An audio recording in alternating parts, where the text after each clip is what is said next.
Magandang hapon sa ating lahat at naritong ulat sa lagi ng panahon ngayong araw ng Huwebes, April 9, 2026.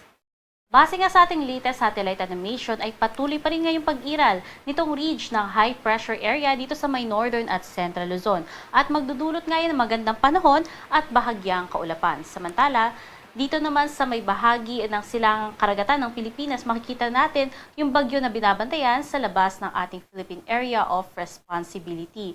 Ito nga ay may kategorya na Tropical Depression at huling namataan sa layong 2,835 silangan ng Northeastern Mindanao.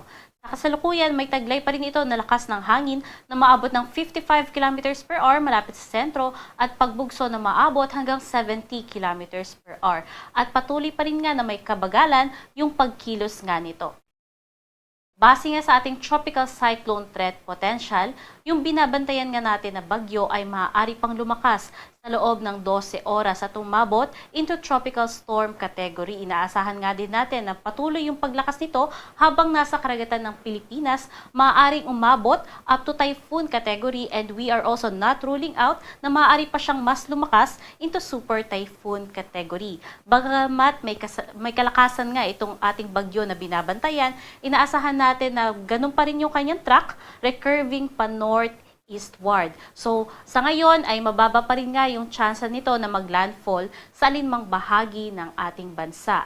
Gayunpaman, patuloy pa rin tayo maki-update sa pag-asa hinggil nga sa mga posibleng pagbabago ng ating forecast. At dahil nga sa magiging track nito, asahan natin yung posibleng pagtaas ng mga pag-alon dito sa eastern coast ng ating karagatan at posible nga rin yung pag-abot ng kanyang outer rain bands dito rin sa may silangang bahagi ng ating bansa.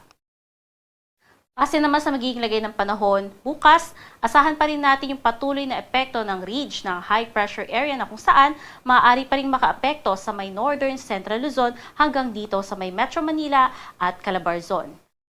Samantalang dito naman sa nalabing bahagi ng Luzon, i-anticipate pa rin po natin yung tsansa ng mga pulupulong mga pag-ulan, pagkilat at pagkulog sa hapon dala ng localized thunderstorms.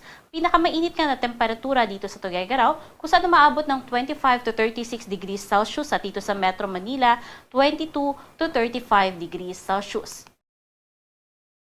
Sa magiging lagay naman ng panahon sa may bahagi ng Palawan, Visayas at Mindanao, asahan pa rin natin yung patuloy na pag-iral ng localized thunderstorms. Kaya andyan yung pagiging maaliwalas sa umaga, ngunit pagsapit ng hapon, mas magiging makulimlim ang kalangitan at may tsansa ng mga pulo-pulo at mga panandiliang mga pagulan, pagkidlat at pagkulog.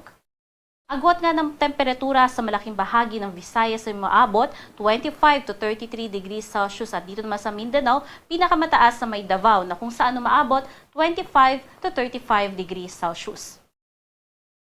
Base naman sa magiging kalagayan ng ating karagatan ay wala tayong nakataas na gale warning, kaya malayang maglalayag lahat ng sasakyang pandagat. Pag-ingatan lamang yung mga offshore thunderstorm na maaring bigla ang magpataas ng mga pag-alon. Sa magiging lagay naman ng panahon sa susunod na 3 araw dito sa Luzon, asahan natin yung patuloy na pag-iral nitong ridge ng high pressure area sa northern and central Luzon maging sa iba pang bahagi ng Calabarzon at iiral nga yan sa buong weekends. Ngunit pagsapit nga ng Lunes, yung ridge ng high pressure area po natin ay maaaring umatras at dito na lamang mananatili sa northern Luzon. Kaya malaking bahagi ng Luzon ang makararanas uli ng mga localized thunderstorms.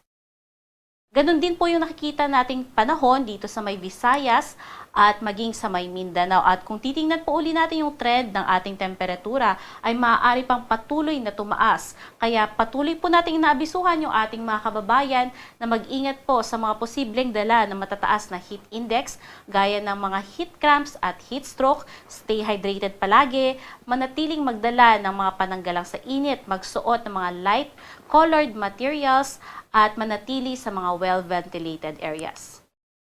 Dito sa Kalakhang, Maynila, ang araw ay lulubog ng alas 6:09 ng hapon at sisikat naman yan bukas ng alas 5:47.